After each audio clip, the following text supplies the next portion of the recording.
श्री गुरु चरण सरोज रज निज मन मुकुर सुधारि। वर्णहु रघुबर बिमल जस जो दायक फल चार। बोलिए सियावर रामचंद्र की जय। सिय राम मैं सब जग जानी करऊं प्रणाम जोर जुग पानी। आइए, हमारे जीवन में जो समस्याएं बाहर दिखाई देती हैं उनका केंद्र है हमारा अंतःकरण। और अगर हमारा अंतःकरण शुद्ध हो जाए, पवित्र हो जाए, तो हमारे जीवन की जो समस्याएं हैं वो अपने आप समाप्त हो जाएंगी। हमारे यहाँ दो प्रकार के शास्त्र हैं। एक तो शास्त्र वो हैं जो व्यक्ति की मन स्थिति के अनुसार कर्म का विभाजन करते हैं। हमारे यहाँ जो व्यवस्था है, जो वर्ण व्यवस्था थी, वो स्थिति के अनुसार कर्म का विभाजन था। वो उसका रूप विकृत हो गया है, उद्देश्य विकृत नहीं था। जैसे आज संविधान है, संविधान क्या करता है कि कहते हैं कि बराबरी का अवसर है, लेकिन बराबरी का कोई अवसर नहीं है। जैसी व्यक्ति की योग्यता है उसी के अनुसार उसे काम दिया जाता है। चपरासी का काम अलग है, अधिकारी का काम अलग है। तो जैसा उसका अंतःकरण है उसके अनुसार जो काम का विभाजन है, ये एक प्रकार है। और एक दूसरा प्रकार है हमारे शास्त्रों में अंतःकरण के शोधन का, अंतःकरण के परिवर्तन का, अंतःकरण की पवित्रता का। और उसमें कर्म अंतःकरण के अनुसार नहीं है। कर्म की क्वालिटी कैसे बदलेगी, कर्म का स्तर बदल जाता है। फिर आप चाहे जैसा कर्म करें, वो जीवन में श्रेष्ठ कर्म ही बनेगा, यज्ञ कर्म ही बनेगा, परोपकार ही बनेगा, भजन ही बनेगा। जैसे भगवान राम हैं, कहते हैं अब गृह जाहु सखा तुम भजेहु मोहि दृढ़ नेम। अब घर जाओ और मेरा भजन करो। तो वो सारे लोग कहते हैं कि भजन तो यहाँ रह करके होगा, आपके पास कि घर में होगा। तो उन भगवान कहते हैं कि भजन की कसौटी यही है कि मेरे पास रह करके अगर तुमने भजन किया तो ये कसौटी नहीं है। भजन की कसौटी ये है कि मुझसे दूर रह करके तुम्हारा जो कर्म है वो भजन बन जाए। कैसे कर्म भजन बनेगा? अब गृह जाहु सखा सब भजेहु मोहि दृढ़ नेम। और सदा सर्वगत सर्वहित जानि करेहु अति प्रेम। अभी तक तुम ये मान करके चलते थे कि ये परिवार मेरा है, ये पत्नी पुत्र, ये धन वैभव समाज ये मेरा है। अब तुम ये मान करके करना कि ये सब कुछ ईश्वर का है और मैं इसका सेवक हूं। तो मैं अब तुम्हारी अहमता और ममता दोनों हट गई उससे। अब तुम जो कार्य करोगे वो सारा का सारा कार्य भजन बन जाएगा, मेरी सेवा बन जाएगा। तो जब केंद्र में ईश्वर होगा तो हमें अहमता और ममता कोई स्थान ही नहीं है। तो हमारे अंतःकरण का शोधन कैसे होता है? 3 प्रकार की प्रवृत्तियां हैं। पहली प्रवृत्ति ये है, गीता और मानस का यही दृष्टिकोण है। कर्म के अनुसार अंतःकरण की स्थिति के अनुसार विभाजन ये समाज की बाध्यता है। लेकिन अगर व्यक्ति अपने कर्म का जो आंतरिक स्वरूप है वो बदल सकता है, अंतःकरण को बदल सकता है, तो हमारा प्रत्येक कर्म यज्ञ बन जाएगा, प्रत्येक कर्म भजन बन जाएगा, प्रत्येक कर्म सेवा बन जाएगा। और हमारा जीवन उत्कृष्ट होगा और हम लोगों की सेवा बिना किए ही करते रहेंगे।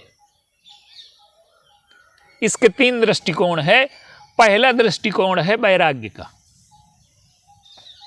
संसार की जो वस्तुएं हैं, व्यक्ति हैं, ये कैसे हैं? ये जड़ हैं और निरंतर बदलने वाले हैं और अनित्य हैं, हमेशा नहीं रहेंगे।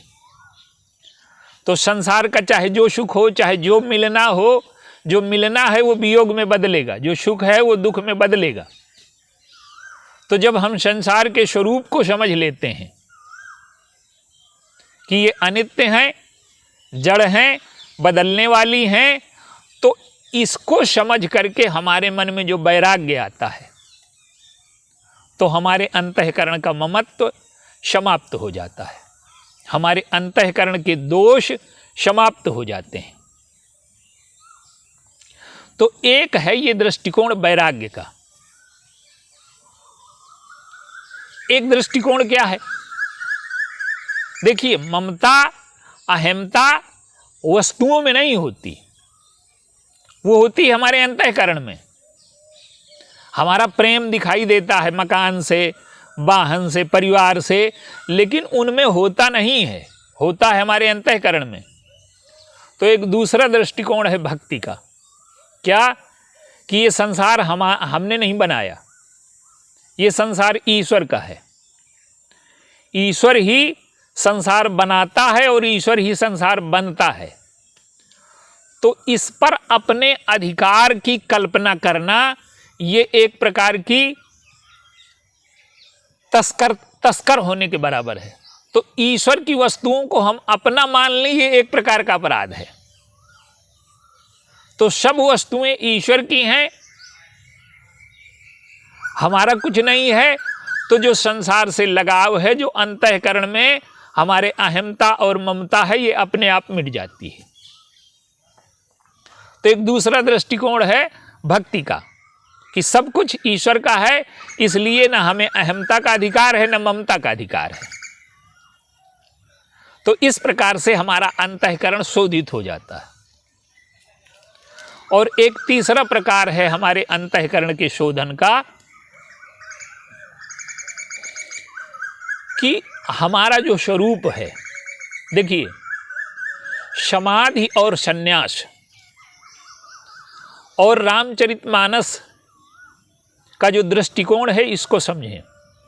सन्यास में क्या है कि जिन वस्तुओं से हमारा लगाव है, जिनको हम अपना मानते हैं, जिनसे हमारी अहमता ममता जुड़ी है, उन वस्तुओं को छोड़ करके हम चले जाएं, उनसे अलग हो जाएं।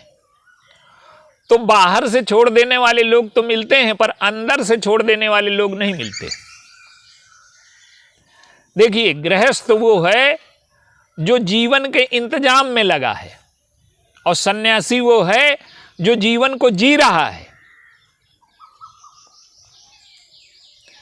तो सन्यास कहता है कि जहां ममता है, जहां अहमता है, उनको छोड़ करके अलग हो जाओ। और जो समाधि है, समाधि में वस्तुओं का भान ही नहीं रह जाता, अंतःकरण शून्य हो जाता है। लेकिन रामचरितमानस का दृष्टिकोण क्या है कि वस्तुओं को नहीं छोड़ना, और वस्तुओं से अब समाधि से वस्तुओं का भान ना हो, ऐसा भी नहीं, वस्तुओं का भान रहे और वस्तुओं के साथ रहें, पर हम इनसे असंग हो जाएं, जुड़े ना। तो जो दृष्टि है रामचरितमानस की या गीता की, ये जो हमारे जो कुछ विशिष्ट ग्रंथ हैं चिकित्सा वाले, मानसिक चिकित्सा वाले, तो वो कहते हैं कि कर्म तो करो, पर कर्म के साथ निष्कामता हो, असंगता हो, ईश्वर के प्रति समर्पण हो। जैसे भगवान कृष्ण कहते हैं कि मेरा स्मरण करके युद्ध कर, बदले के लिए युद्ध नहीं करना, अपने स्वार्थ सिद्धि के लिए युद्ध नहीं करना। जब कामना, लोभ, ममत्व के साथ काम किया जाता है तो वो कर्म हमें बांध देता है। और जब ईश्वर के प्रति समर्पित होकर के कर्म किया जाता है तो चाहे जितना भयानक कर्म हो, जैसे हनुमान जी ने लाखों योद्धाओं को मारा, अर्जुन ने मारा, पर वो सब संत की श्रेणी में है क्योंकि उनके कर्म का जो स्तर है, अंतःकरण की शुद्धि हो गई। अब जो भी कर्म किया, युद्ध भी भजन हो गया। युद्ध के पहले गीता क्यों सुनाई जाती है? अर्जुन के अंतःकरण को बदलने के लिए। जैसे भगवान राम का युद्ध है, लाखों लोगों की हत्या हुई, लेकिन उसमें हिंसा नहीं है, वो अहिंसा है। क्यों? कि अहिंसा की स्थापना के लिए जो अहिंसा के विरोध में है, उनका भी कल्याण हो, उनको मुक्ति मिली। तो एक जो दृष्टिकोण है हमारे शास्त्रों का कि मनुस्मृति वगैरह, ये जो आज का संविधान है, वो व्यक्ति के अंतःकरण के अनुसार कर्म का विभाजन करते हैं, और ये मजबूरी है समाज की।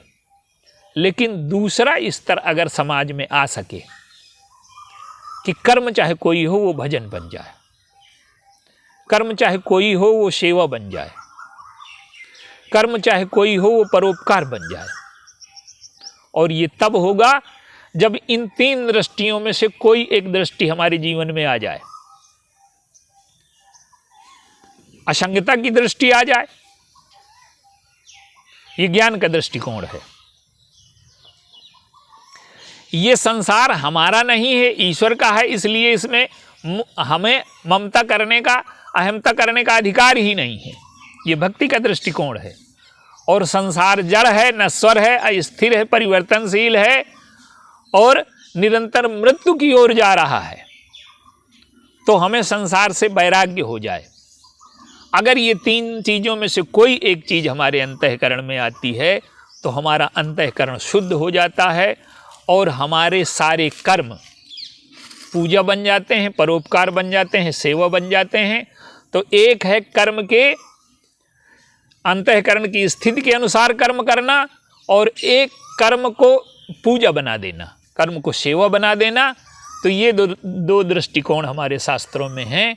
और अगर दूसरा दृष्टिकोण व्यक्ति अपना सके तो हमारा जीवन धन्य हो सकता है, दुख से मुक्त हो सकता है, ईश्वर की ओर हम जा सकते हैं और जीवन में पूर्णता प्राप्त कर सकते हैं। बोलिए सियावर राम।